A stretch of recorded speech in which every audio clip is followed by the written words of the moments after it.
Band ট্রিটি Ukraine মানবে না, no land concession, একদম স্ট্রেট বলে দিয়েছে। আপনি ডোনাল্ড ট্রাম্পকে পছন্দ নাও করতে পারেন, তাকে কিন্তু ইগনোর করতে পারবেন না। ফুল ফেজে যুদ্ধ করার যে স্বাদ, আশা করা যায় যে এইটা সব দেশেরই মিটে গেছে ইউক্রেন যুদ্ধে।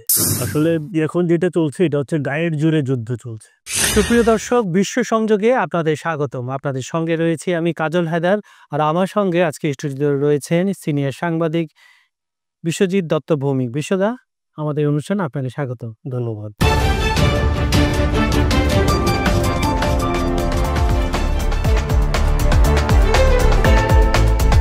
রাশিয়া, ইউক্রেন আর মাঝখানে যুক্তরাষ্ট্র।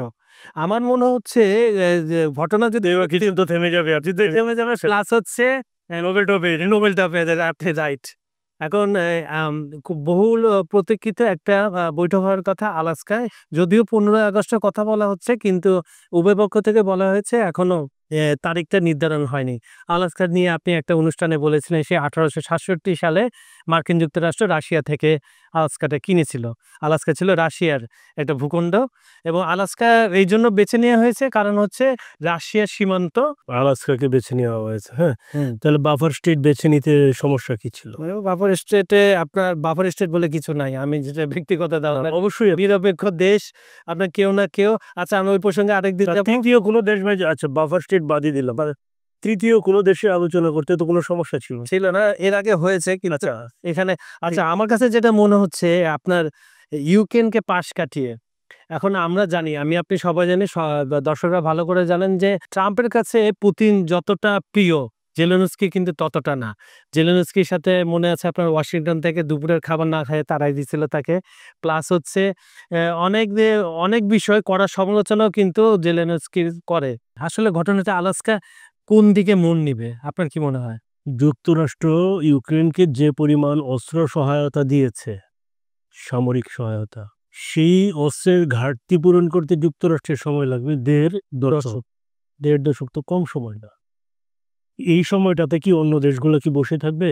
কেউই বসে থাকবে না। এখন আসি, ফুল ফেজে যুদ্ধ করার যে স্বাদ, আশা করা যায় যে এইটা সব দেশেরই মিটে গেছে ইউক্রেন যুদ্ধে। আসলে এখন যেটা চলছে এটা হচ্ছে গায়ের জোরে যুদ্ধ চলছে। সত্য বলতে, যুদ্ধে তো শুধু এক পক্ষ ক্ষতিগ্রস্ত হয় না, যার সাথে যার যুদ্ধ তারা দুইজন তো ক্ষতিগ্রস্ত হয়ই, গোটা পৃথিবীতে এর উপর প্রভাব পড়ে, সেটা আমরা কিন্তু দেখতে পাচ্ছি। এবং এর জন্য সবচেয়ে বড় ভোগান্তি হচ্ছে তৃতীয় বিশ্বের মানুষ। আমরা এর জন্য সবচেয়ে বড় দ্রব্যমূল্যের ঊর্ধ্ব করতে হয়, দ্রব্যমূল্য যেভাবে বাড়ছে সেটা বলা বাহুল্য। দেশে দেশে, তাও আমাদের দেশে অনেক কিছু নিয়ন্ত্রণে আছে, কিন্তু অন্যান্য দেশে তো আরো। পাকিস্তানের কথা ধরেন না, পাকিস্তানের কথা আসি পরে পরে হ্যাঁ।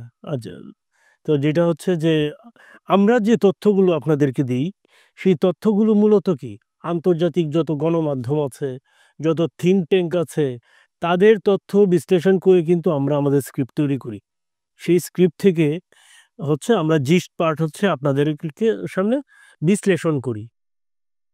বিষয়টা হচ্ছে এরকম, এখানে আসলে কোনো মন গড়া কথা বলার কোনো সুযোগই নাই। এখানে দেখেন, ইউক্রেন যুদ্ধ হয়েছে, ডোনাল্ড ট্রাম্প বিশ্বমোড়ল, তিনি কি বলেছেন? তিনি বলেছেন যে ইউক্রেনকে কিছু এলাকায় ফিরিয়ে দিতে চেষ্টা করব। এখন প্রশ্নটা হচ্ছে কি, যুদ্ধ তো ইউক্রেন আর রাশিয়ার মধ্যে হয়েছে, শুধু কি ইউক্রেনের ভূমি রাশিয়া দখল করেছে? রাশিয়ার ভূমি কি ইউক্রেন দখল করে নাই? অল্প হলেও তো করতে পারার কথা। এখন বিষয়টা হচ্ছে যে ইউক্রেনের প্রায় 1,20,000 বর্গ কিলোমিটার জায়গা দখলে আছে রাশিয়ার। এটা কত শতাংশ? 24 না কোনটা? প্রায় 20%। ইউক্রেন যুদ্ধের পরে ভারতে রাশিয়ার তেল বিক্রি বেড়েছে, ঠিক আছে, রাশিয়ার তেলের দাম কমেছে। হ্যাঁ, চীনের সাথে বাণিজ্য চুক্তি ট্যারিফ বাড়ানোর ঘোষণা দেওয়ার পরও যুক্তরাষ্ট্র কার্যকর করতে পারছে না, বারবার পিছিয়ে যেতে হচ্ছে।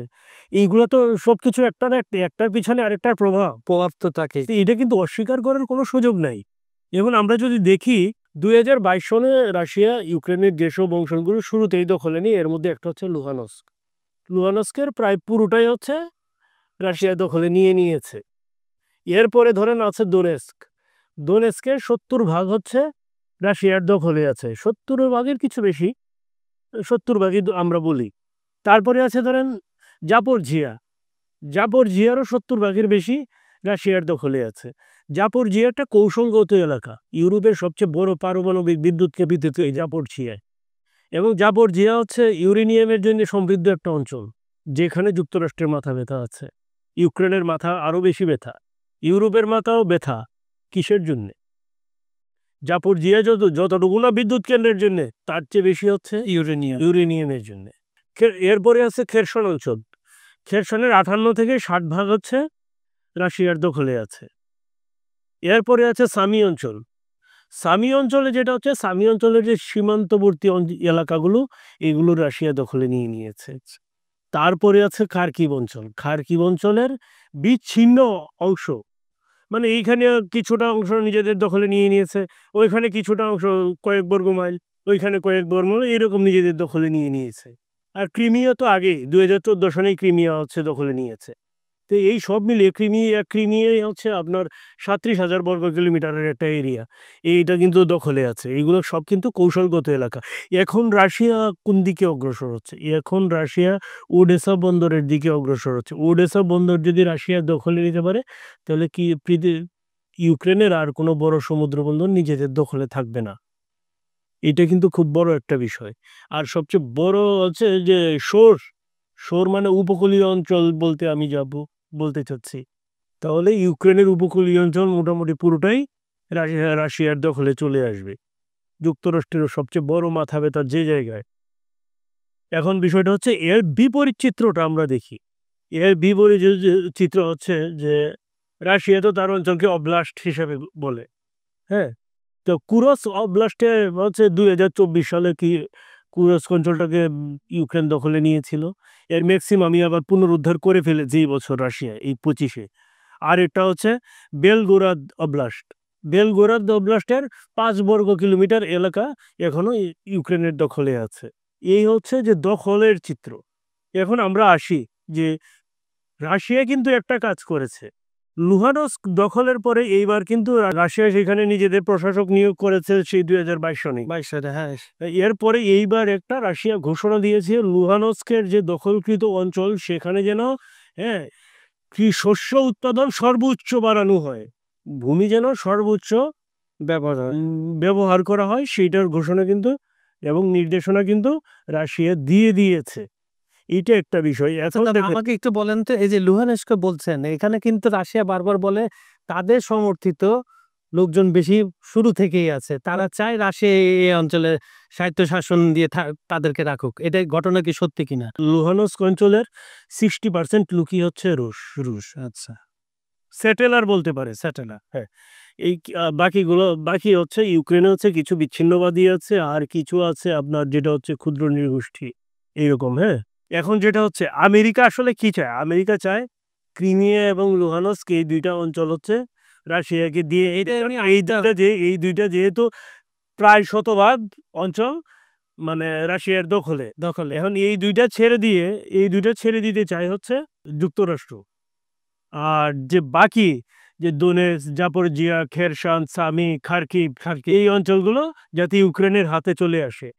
এখন দেখেন যে ইউক্রেনের যে প্রেসিডেন্ট ভলোদিমির জেলেনস্কি, তার কিন্তু এইখানে সে যেটা বলতেছে যে কোনো মৃত চুক্তি ড্যান্ড ট্রিটি ইউক্রেন মানবে না, নো ল্যান্ড কনসেশন, একদম স্ট্রেট বলে দিয়েছে না 100% নো ল্যান্ড কনসেশন। মানে কি, কোনো জমি ইউক্রেন যুক্তরাষ্ট্রের রাশিয়ার কাছে হস্তান্তর করবে না। এখন তাহলে কি দাঁড়ায়?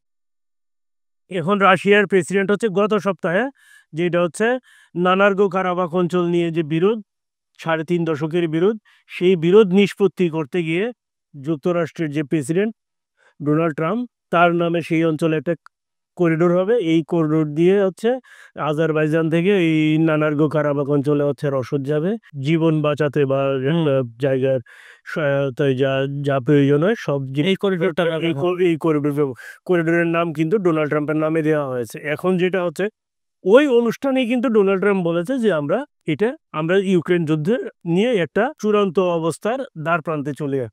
এখন যেটা হচ্ছে এর আগেই কিন্তু যুক্তরাষ্ট্রের একটা উচ্চ পর্যায়ের প্রতিনিধি দল রাশিয়াকে করেছিল। হ্যাঁ, এখন যেটা হচ্ছে যে ক্রিমিয়া, এইখানে যেটা ভলোদিমির জেলেনস্কি যে কথা বলছে, হ্যাঁ, এটা তো মামা বাড়ির আবদার না, তুমি যুদ্ধে হেরে গেছে আবার সবকিছু ফেরত চাও। এখন যুক্তরাষ্ট্র যদি কালকে যুক্তরাষ্ট্র আর ইউরোপ যদি তার সহায়তা বন্ধ করে করে দেয় ইউক্রেনের সহায়তা বন্ধ, তাহলে ইউক্রেনের পরাজয় হচ্ছে সময়ের ব্যাপার। এটা কিন্তু খুব কয়েক ঘন্টার ব্যাপার হবে। খুব গুরুত্বপূর্ণ একটা বিষয়, যে আগামী ধুলাই কিয়েভকে একদম ধুলোয় মিশিয়ে দিয়েছে।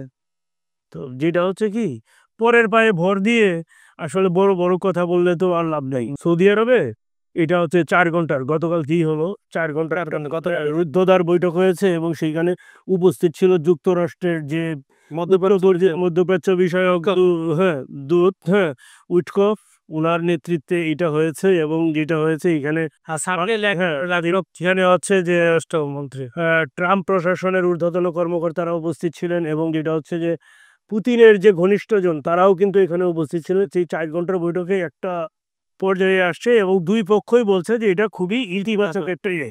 তো এইটা যদি আমরা এগিয়ে নিতে চাই তাহলে আমাদের মনে হয় যে আমরা পজিটিভ দিকেই আগাচ্ছি। কিন্তু যেটা হচ্ছে মাঝখানে ভাব সেজেছে হচ্ছে ভলোদিমির জেলেনস্কি, কারণ তিনি যে কথা যেভাবে বলছেন এটা আসলে কি দেখা যাবে কি যুদ্ধবিরোধী অন্তরা, একদম পুরোপুরি অন্তরা।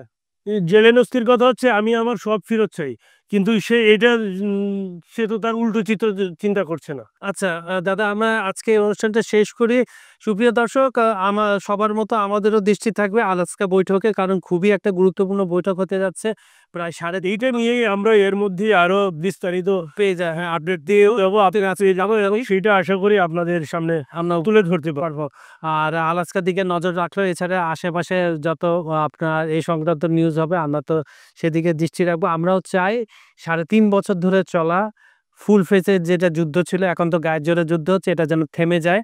কারণ ইউক্রেনের মতো একটা সুন্দর দেশ, খাদ্য রপ্তানির দেশ, যেটা খুব সুন্দর ইউক্রেনের আমি কিছু গ্রাম আমি ভিডিও দেখেছি, যে কিছু ইয়েতে পাঠানো ভিডিও, তো ওই ভিডিওগুলোতে দেখলাম তো একদম ছবির মতো প্রায় সুন্দর সাজানো, মনে হবে যে আঁকা ছবি আঁকা। এটা হচ্ছে আমরা তো আসলে যুদ্ধ যুদ্ধ থেমে যাওয়া উচিত। যুদ্ধ নয় শান্তি, এই হোক আমাদের চিরকালীন ব্রত। সেটাই আমরা আশা করি এবং হয়তো শেষ পর্যন্ত সেই অভিষ্ট নোবেলের সন্ধান ডোনাল্ড যেতে পারে। এবং ইউক্রেনের সাধারণ মানুষ হয়তো এই ভয়ঙ্কর ইয়ে থেকে মুক্তি পাবে। রাশিয়াও হয়তো সেখান থেকে সরে আসবে। সবারই মনে সঙ্গে এক্সিট করতে পারে, সবারই বোধোদয় হোক, এই যুদ্ধ থামুক, আমরা সবাই চাই। দাদার কথা দিয়ে আমি শুরুতে একটা কথা বলেছিলাম, আপনি ডোনাল্ড ট্রাম্পকে পছন্দ নাও করতে পারেন, তাকে কিন্তু ইগনোর করতে পারবেন না। সে সুযোগ নাই। আপনার ভালো কাজ মন্দ কাজের মধ্যে উনি আছেন। আর উনি ব্যবসায়ী মানুষ, উনি যেখানে লাভবান হবেন সেখানে ইনভেস্ট করবেন এবং বিশ্ব যদি অস্থির থাকে তাহলে ব্যবসা বাণিজ্য স্থবির হয়ে যায়। আমরা চাই ইউক্রেন রাশিয়ার যে দ্বন্দ্বটা চলে আসছে এটা বন্ধ হয়ে যায়। আর এর প্রভাব পুরো শুধু এটাই না, আমরা মিডল ইস্টের দ্বন্দ্ব বন্ধ হচ্ছে, একদম এগুলো চিরতরে বন্ধ হয়ে যাক। কেন পৃথিবী প্রচুর ধ্বংসলীলা দেখেছে। আর পৃথিবীতে যেহেতু আমরাই বসবাস করি, অন্য দেশে অন্য আমাদের পৃথিবী আমাদেরকে সুন্দর রাখতে হবে। তো এই বলে আজকের অনুষ্ঠান এখানে শেষ করছি। বরাবরের মতো আমাদের ভিডিওগুলো লাইক কমেন্ট ও শেয়ার করবেন, আমাদের চ্যানেলটি সাবস্ক্রাইব করে রাখুন। আর আমাদের এখানে যদি আপনারা কিছু জানতে চান অবশ্যই কমেন্টে জানাবেন। সবাই ভালো থাকবেন, নিরাপদে থাকবেন, সুস্থ থাকবেন। আবার আগামীকাল আপনাদের সাথে দেখা হবে। এই কথা বলে আজকে বিদায় নিচ্ছি। ধন্যবাদ সবাইকে।